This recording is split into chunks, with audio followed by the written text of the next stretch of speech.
Bismillahirrahmanirrahim. Pada video kali ini kita akan membahas sedikit tentang ekonomi Indonesia pada era reformasi.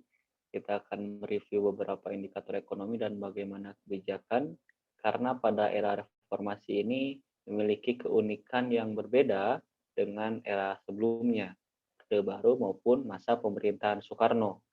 Jadi kita akan lihat itu semua dari tahun 1998 sampai dengan hari ini. Pertama, sebelum kita bahas lebih lanjut, kita lihat dulu pengertian era reformasi ini.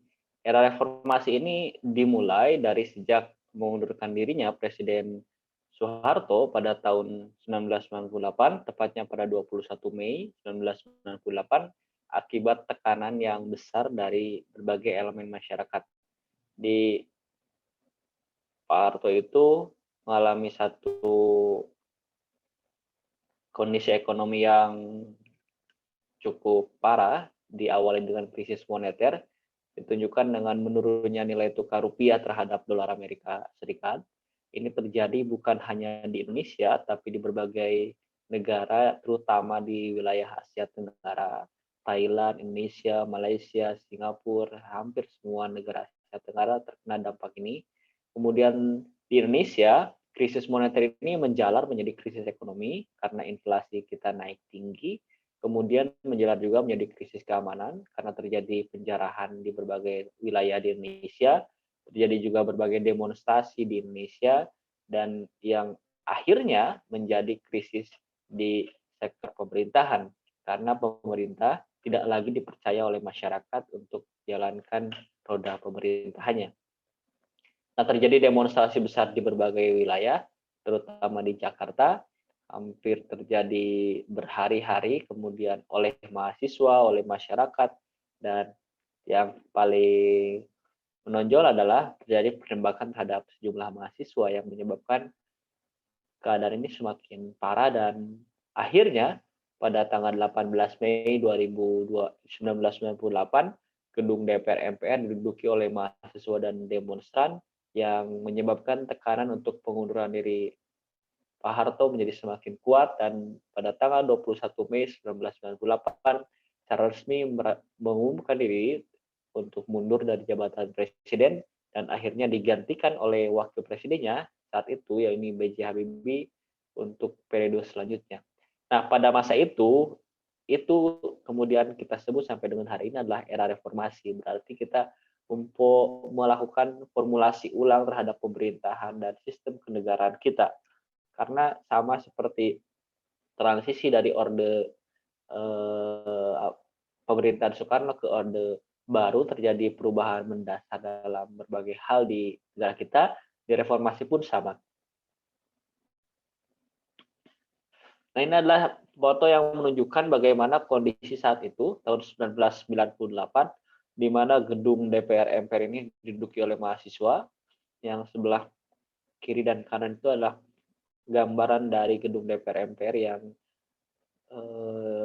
akhirnya pintu masuknya atau pagarnya itu bisa dijebol oleh para demonstran.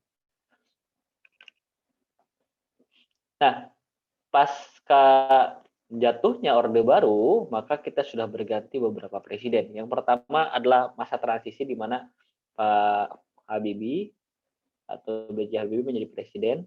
Kemudian karena ini masa transisi, digantikan oleh presiden selanjutnya yang dipilih saat itu belum seperti sekarang melalui pemilihan langsung, tapi pemilihannya melalui DPR, melalui MPR. Terpilihlah Abdurrahman Wahid atau yang biasa kita sebut dengan Gus Dur, didampingi oleh Megawati Soekarno Putri, hanya 2 tahun saja, 1999 sampai 2001. Kemudian terjadi intrik di masa pemerintahan Gus Dur dan Megawati naik menjadi presiden, tapi Gus Dur itu turun, di-impeach atau dimakzulkan oleh MPR.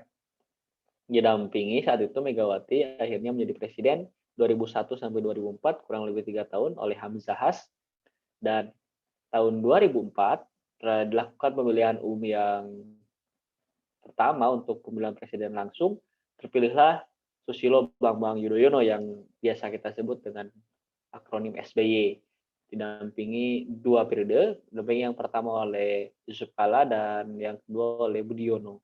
Dan 2014 seperti kita tahu sampai hari ini presiden kita masih Presiden Joko Widodo atau yang biasa kita sebut Jokowi, dan didampingi yang pertama kembali oleh Yusuf Kala dan kedua yang hari ini menjabat adalah oleh Pak Ma'ruf Amin.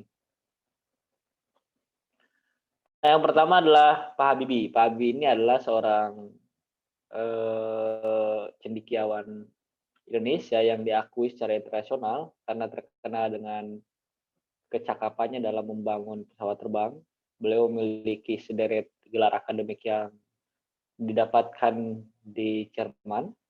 Beliau lahir di Parepare 25 Juni 1936 dan meninggal di RSPAD Gatot Subroto 11 September 2019. Yang menonjol dari Pak Habibie adalah beliau pernah menjadi direktur utama dari industri pesawat terbang Nusantara. Hari ini perusahaannya sudah tidak ada dan berganti nama menjadi PT Dirgantara Indonesia. Jadi IPT-nya sudah tidak ada, tapi entitas perusahaannya sudah berganti nama menjadi PT DI. Kemudian beliau juga pernah menjadi dirut dari PT PAL yang memproduksi kapal laut. Jadi beliau punya keahlian mekanik yang kuat, engineering yang hebat, dan diakui di berbagai negara, terutama di Jerman, tempat beliau menuntut ilmu. Sebelum menjadi wakil presiden, sebenarnya beliau punya jejak panjang di pemerintahan, terutama di itu masih departemen riset dan teknologi, karena dari tahun 1978 pulang dari Jerman sampai dengan tahun 1998 praktis sebenarnya beliau menjadi Menristek dan berbagai jabatan-jabatan terkait dengan teknologi itu. Kemudian menjadi wakil presiden tahun 1998, tidak lama berselang di wakil presiden, naiklah menjadi presiden pada masa transisi ini. Nah, pada masa transisi ini, seperti yang tadi sudah sampaikan, terjadi banyak sekali perubahan mendasar. Yang ini adalah daftar beberapa kebijakan dan peraturan yang terbit yang merubah berbagai hal di Indonesia. Yang pertama adalah referendum dari Timor Leste. Ini yang terkenal dan menjadi perbincangan hangat hari ini, perdebatan bagaimana statusnya referendum dan kenapa saat itu diberikan referendum. Jadi Timor Leste ini adalah salah satu provinsi Indonesia pada masa Orde Baru yang berada di Pulau Timor, berbatasan dengan Nusa Tenggara Timur, dan dia punya sejarah yang agak berbeda. Terjadi banyak pergolakan dari masyarakat karena beberapa elemen masyarakat menginginkan Timor Leste ini menjadi negara mandiri.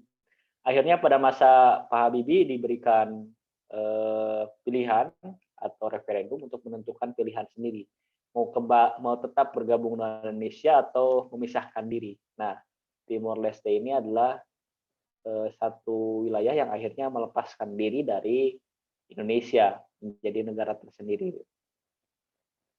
Satu nama provinsinya Timor Timur. Kemudian yang fenomenal dari Pak Habibie adalah melepas tahanan-tahanan politik. Jadi banyak sekali tahanan politik pada masa Orde Baru yang ditahan tanpa pengadilan, yang akhirnya pada masa Pak Habibie ini dilepas. Contoh yang paling terkenal adalah misalnya pembebasan Sri Bintang Pamungkas saat masa Pak Habibie.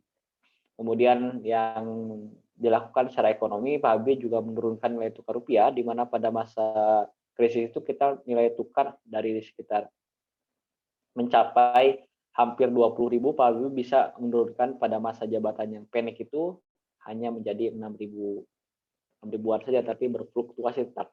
Nah, tapi proses menurunkannya itu adalah proses yang sangat luar biasa. Yang kemudian Pak Habibie juga memberikan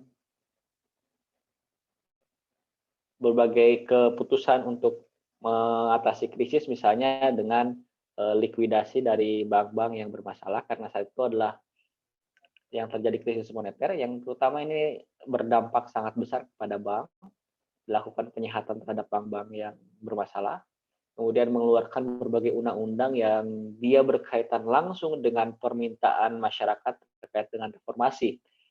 ketetapan-ketetapan MPR yang didorong oleh Pak Habibie juga banyak sekali, tidak saya sampaikan di sini.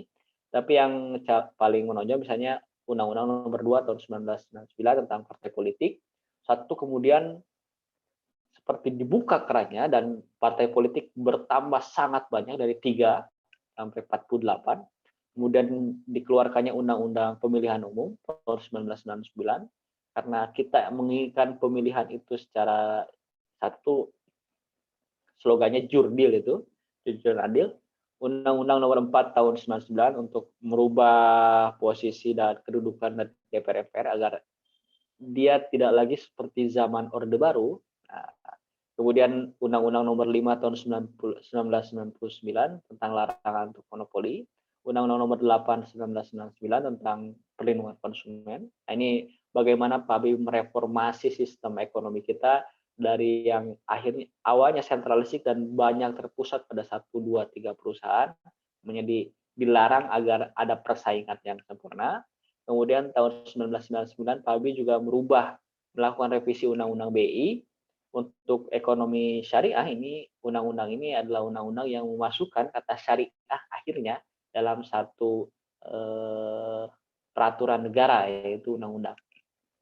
Dan yang selanjutnya adalah penerbitan Undang-Undang Nomor 40 Tahun 1999 tentang pers. Ya, ini juga salah satu langkah sangat fenomenal dari Pak Habibie karena saat itu pers diatur secara rigid oleh pemerintah dan akhirnya dibebaskan.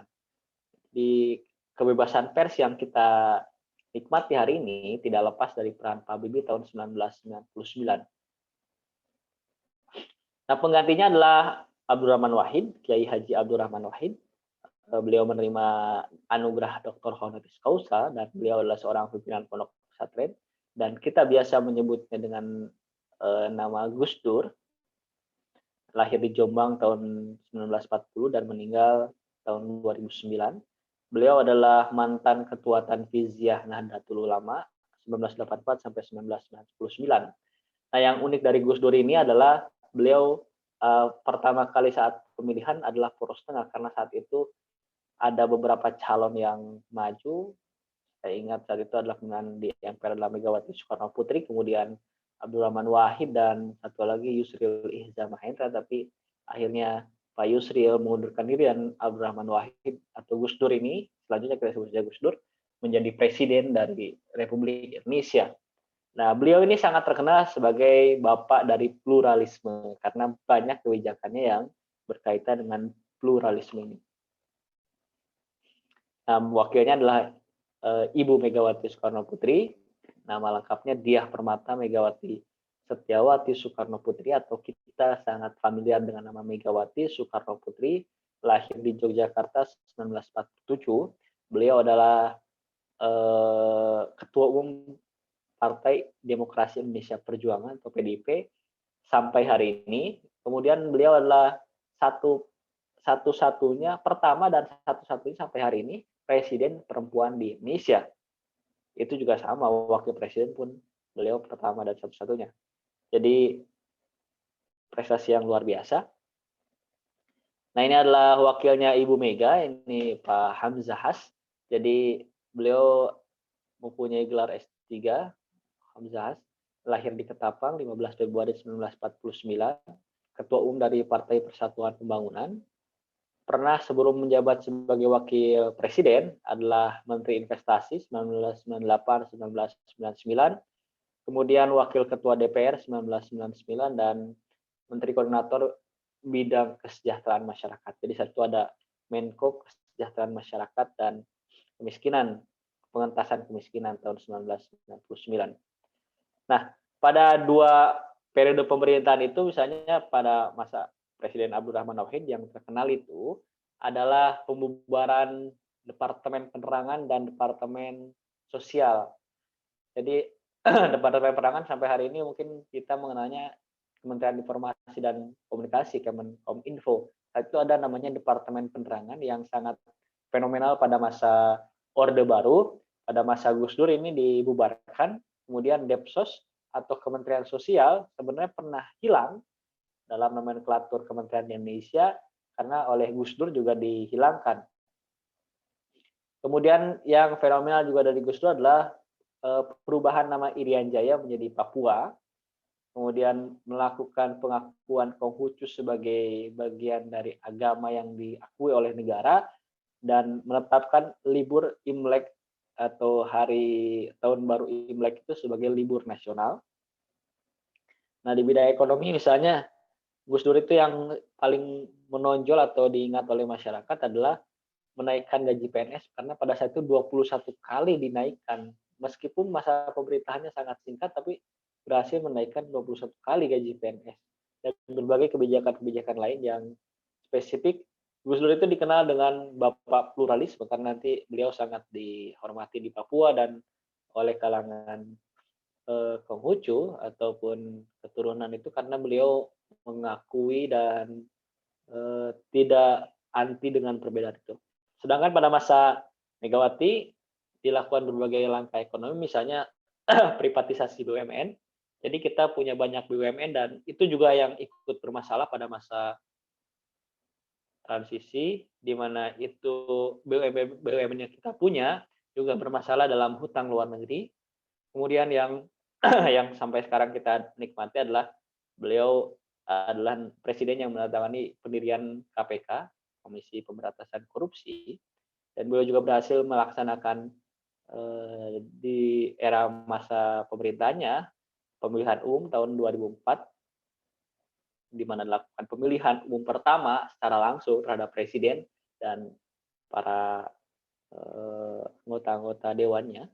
Dan salah satu hal yang menonjol daripada era Megawati ini adalah lahirnya undang-undang anti terorisme, karena pada saat itu kemudian terjadi berbagai teror di Indonesia yang kita kenal dengan bom Bali 1, bom Bali 2, dan lain sebagainya. Nah, presiden selanjutnya adalah Susilo Bambang Yudhoyono. Beliau adalah seorang jenderal bintang 4 dan mempunyai gelar akademik profesor dari Universitas Pertahanan. Beliau adalah peraih medali Adi Makayasa dan Trisakti Wiratamena. Ini adalah medali yang menggambarkan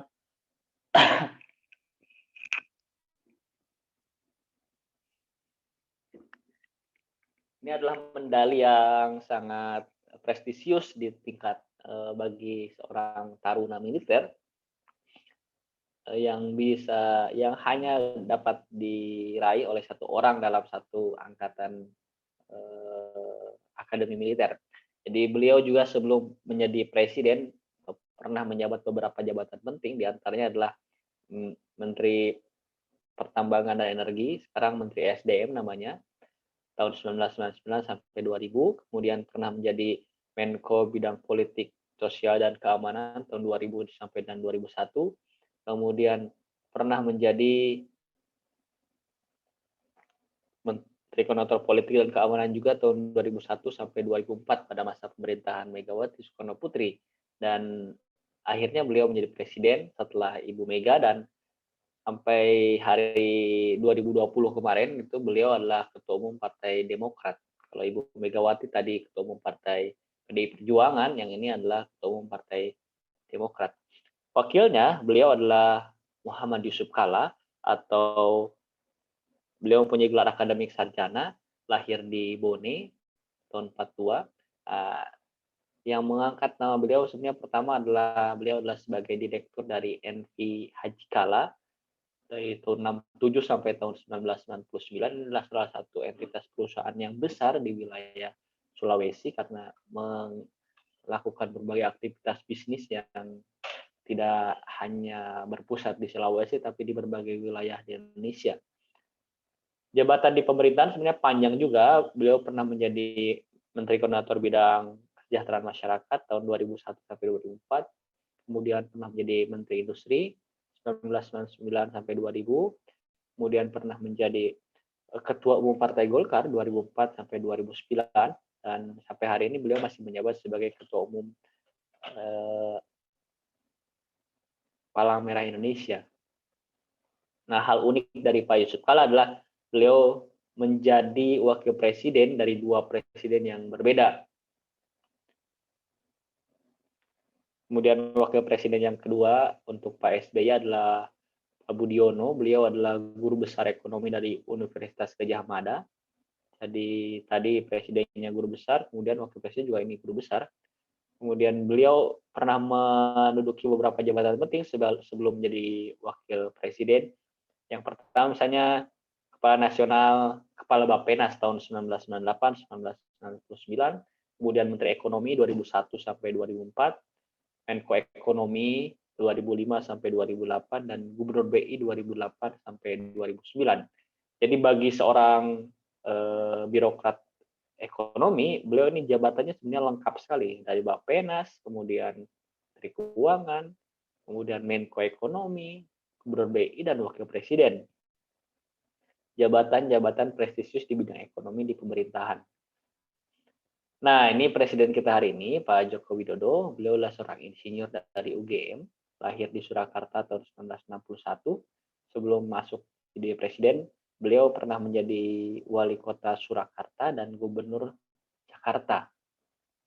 Wali kota 2005 sampai 2012, 2 periode beliau menjadi wali kota dan menjadi gubernur DKI. Setengah masa jabatan, hanya 2012 sampai 2014, sebelum akhirnya 2014 menjadi seorang presiden. Wakil yang pertama adalah Pak Yusuf Kala, tadi sudah kita lihat profilnya, dan sekarang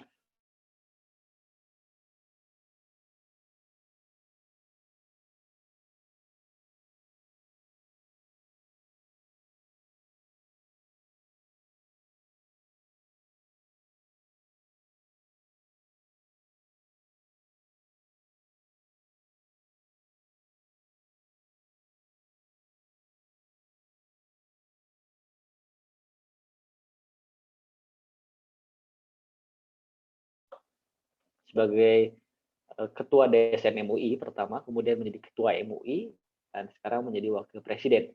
Jadi banyak sekali karir beliau yang dalam pemerintahan maupun di luar pemerintahan. Nah, kita akan lihat populasi masyarakat Indonesia dari 1997 sampai 2020 lalu saat dilakukan survei survei penduduk, di mana kita sebenarnya pada hari ini menikmati bonus demografi dan penduduk kita dari tahun ke tahun selalu bertambah. Jadi pada tahun 1997 itu penduduk kita masih di angka 200 juta orang, dan sampai dengan 2020 ini penduduk kita sampai 271 juta orang. Jadi di 97 200 juta dan 2020 271 juta. Jadi kita sudah menambah kurang lebih 69 juta orang selama periode tersebut. Dan setiap tahun trennya selalu naik untuk populasi masyarakat Indonesia ini. Nah, hanya nanti demografinya agak berbeda. Hari ini misalnya kita sedang menikmati yang namanya bonus demografi, di mana jumlah penduduk dengan usia kerja lebih dari penduduk usia non kerja. Nah, secara ekonomi kita akan lihat kemiskinan. Nah, kemiskinan di Indonesia ini berfluktuasi. Jadi yang kemiskinan yang saya ambil adalah kemiskinan dengan data orang yang miskin di bawah 1,9 dolar per hari. Berbeda dengan data yang pemerintah sampaikan, ini untuk memberikan wawasan yang lebih luas di mana kita cara menemukan ini. Kemungkinan itu pada hari ini kita pernah mengalami single digit versi pemerintah karena